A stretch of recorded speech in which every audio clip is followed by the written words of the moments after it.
Fighters, Black Liberation Army, gangsters, and it was a crazy unit. We had the FNLN, that was the Puerto Ricans. Puerto Rican freedom fighters. Puerto Ricans, the Machicheros and stuff. They were, the FLA were very close to me because in the 1920s with the War of Independence here, and a lot of support in New York for it. A couple of Puerto Ricans were saying, hey, the Irish are fighting for independence. You know, why can't we? So that really started off the nationalist movement. They give us credit for it. We read Irish history and we were influenced by self-determination and things like that. And that struggle is still going on. So met a lot of the Filomeno Rios. He was in Cuba. He was telling me all the stories. He was a medical student in Cuba at the time of the revolution. Told me all the stories.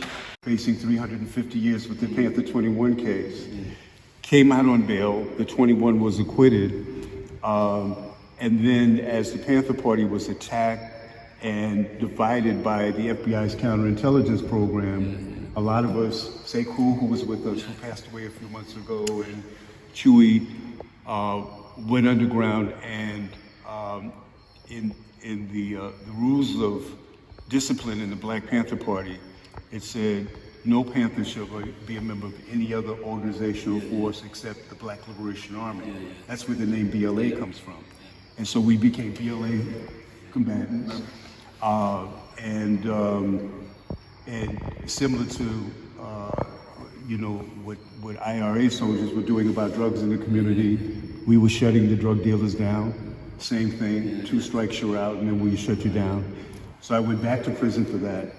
For armed robbery, weapons possession, came out, was doing some theater and some acting and doing that, and then went back for what was the longest time, and that's when we met.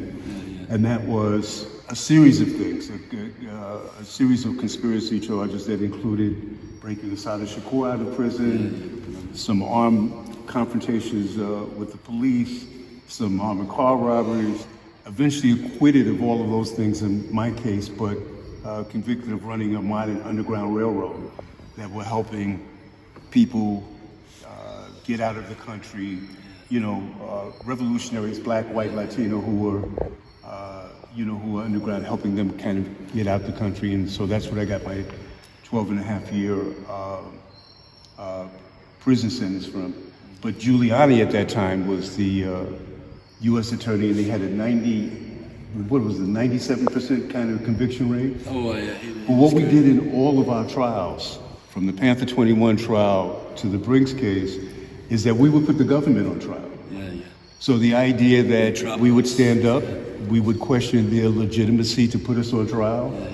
Our cross-examinations of FBI agents that would say, yes, we had the Black Panther office under surveillance, and we would were you the same agent that had Dr. King under surveillance?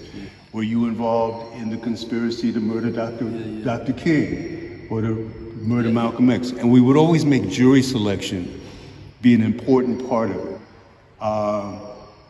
because we fought for diverse juries, we fought to kind of educate the juries. And in all of those cases, I mean, in the Panther 21 case, and that's when Fanny Shakur made the decision to defend herself, to do it later on when we were on trial in the Brinks case. I was the one that represented myself. But it was always to kind of use what was happening to us. And we were inspired by this book by Fidel Castro.